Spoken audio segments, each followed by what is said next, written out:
बिस्मिल्लाहिर्रहमानिर्रहीम। अस्सलाम वालेकुम। 8th class. आज मैं आपको आपकी बुक तारीख के इम्पोर्टेंट क्वेश्चंस के बारे में बताऊंगी।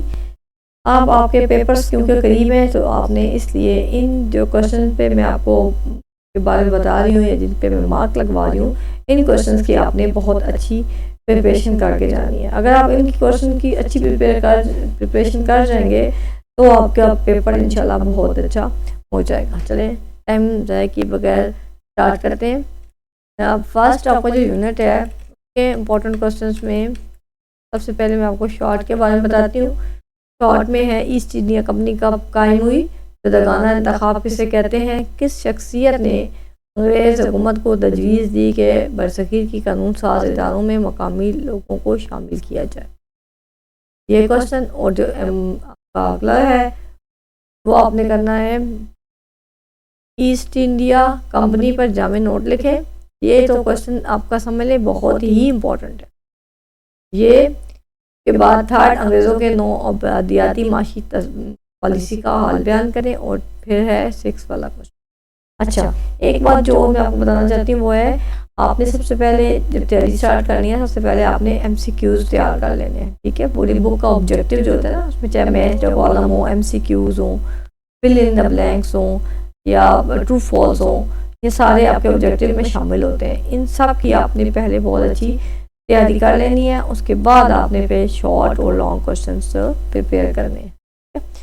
चले नेक्स्ट आपका ये बाब है सर सैयद अहमद खान और तहरीक अलीगढ़।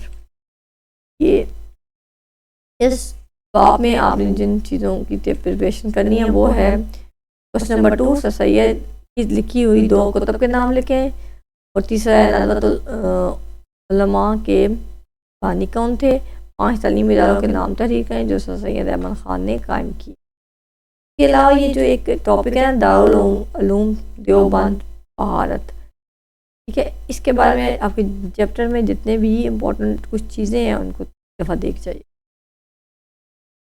तफसीली जवाब जो है वो 1857 की जंग आज़ादी के बाद मुसलमानों के मजहबी, सियासी और तालीमी हालात का जायज़ा लें। इस पर तो आप निशान लगा लें, ठीक है, इस पर आप रेड मार्क भी लगा लें। ये क्वेश्चन आपका बहुत इम्पोर्टेंट है, देखिए इस पर मार्क भी लगा दिए, बहुत इम्पोर्टेंट है। ठीक है, इसके बाद मुसलमानों की जदीद तालीम के हवाले से सैयद की माद का अहाता करें। फिर है एक माशरती मसले की हैसियत से सैयद अहमद खान का किरदार बयान।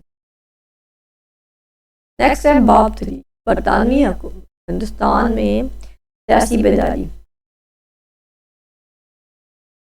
ये आपका एक बहुत इम्पोर्टेंट चैप्टर है, इसके क्वेश्चंस भी ज़्यादा होंगे जितने मैंने क्योंकि इसमें से पेपर भी आपका ज़्यादा बने।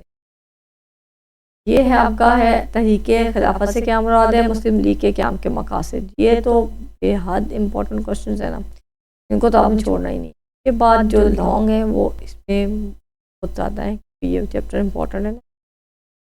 पहला है मुस्लिम लीग के क़याम का पस मंज़र बयान करें, माहिदा लखनऊ के अहम नकात बयान करें, बरसगीर में शुरू होने वाली तहरीक खिलाफत की वजाहत करें। ये बहुत इंपॉर्टेंट चैप्टर है, आपको एक दफ़ा फिर बता रही हूँ। ठीक है, इसकी बहुत अच्छी तैयारी करें। लॉन्ग क्वेश्चन को याद करने का तरीका ये है कि आप इनके छोटे छोटे इसकी हेडिंग्स बना लें और हर क्वेश्चन की कम से कम 8 हेडिंग, ठीक है, हेडिंग्स के थ्रू याद करेंगे, आपके नंबर भी अच्छे आएंगे, आपको अटैम्प्ट करना भी आसान हो। के बाद है तकसीम बंगाल और उसका पस मंज़र वाज़े करें और 2 अमली निज़ाम पर नोट। अब बाब 4 है सियासी मसले के लिए कोशिशें।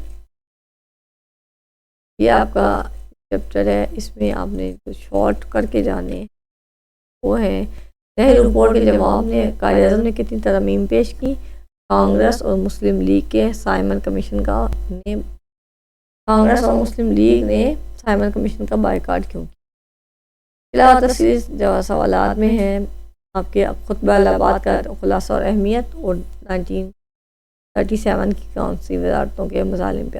ये 2 सवाल आपने बहुत अच्छे प्रिपेयर करने। उसके बाद है ये कायद पाकिस्तान बनने वाला चैप्टर, टॉपिक शामिल है। फिर आपने दादे लाहौर के इजलास की सदारत किसने की, हिंदुस्तान छोड़ दो तहरीक का मकसद क्या था, शिमला कॉन्फ्रेंस में मुसलमानों की किसने की। इसके अलावा ये जो पहला क्वेश्चन है ये तो बहुत ही ज़्यादा इम्पोर्टेंट है, ठीक है।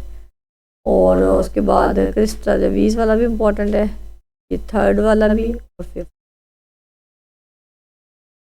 अब आपको मैंने आपकी जो बुक है इसके सारे इम्पोर्टेंट क्वेश्चंस के बारे में बता दिया है। अब आपको मैं दोबारा पूरी अब जो वीडियो है इसकी समरी बता देती हूँ कि आपने तैयारी कैसे करनी है। सबसे पहले आपने जब आपका कोई भी पेपर हो, सबसे पहले आपने उसके MCQs पूरे बुक के तैयार कर लेने हैं, ठीक है। आपने MCQs को या ऑब्जेक्टिव को लास्ट टाइम के लिए बिल्कुल भी नहीं छोड़ना, क्योंकि लास्ट टाइम में अगर आप याद करने की कोशिश करेंगे, एक तो वो आपसे याद भी नहीं होंगे, ठीक है, और उस वक्त आप पैनिक में हो जाएंगे, ठीक है। तो इसलिए आप पहले इनको अच्छी तरीके से याद कर लें, क्योंकि इसके नंबर जो हैं वो ऑब्जेक्टिव के सॉलिड होते हैं, ठीक है।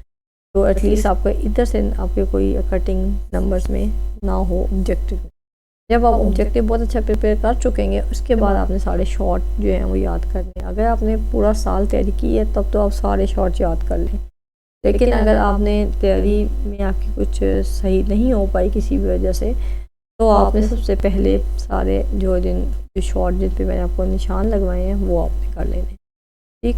और उसके बाद आपने लॉन्ग क्वेश्चंस की तरफ आना है। लॉन्ग क्वेश्चन याद करने का सबसे आसान तरीका यही है कि आप उसकी हेडिंग्स याद कर। हेडिंग्स अगर आप लिख देंगे तो अंदर आप कुछ थोड़ा कम भी लिखेंगे तो आपको नंबर काफ़ी हद तक मिल जाएंगे। लेकिन वो बच्चे जिन्होंने बहुत अच्छी प्रिपरेशन की हुई है वो तो ज़्यादा हेडिंग्स में उसकी डिटेल सारी लिखेंगे, लेकिन जिनकी अच्छी प्रिपरेशन नहीं है वो सिर्फ हेडिंग्स भी लिख दें, उसके अंदर कुछ थोड़े से पॉइंट्स भी लिखते हैं तो उनको काफ़ी नंबर मिल जाएंगे, ठीक है। चले मैं आपको अब अच्छी तरीके से आपकी तैयारी के लिए हाथ से गाइड कर दिया है, अब आप अपनी तैयारी करें। Best of luck.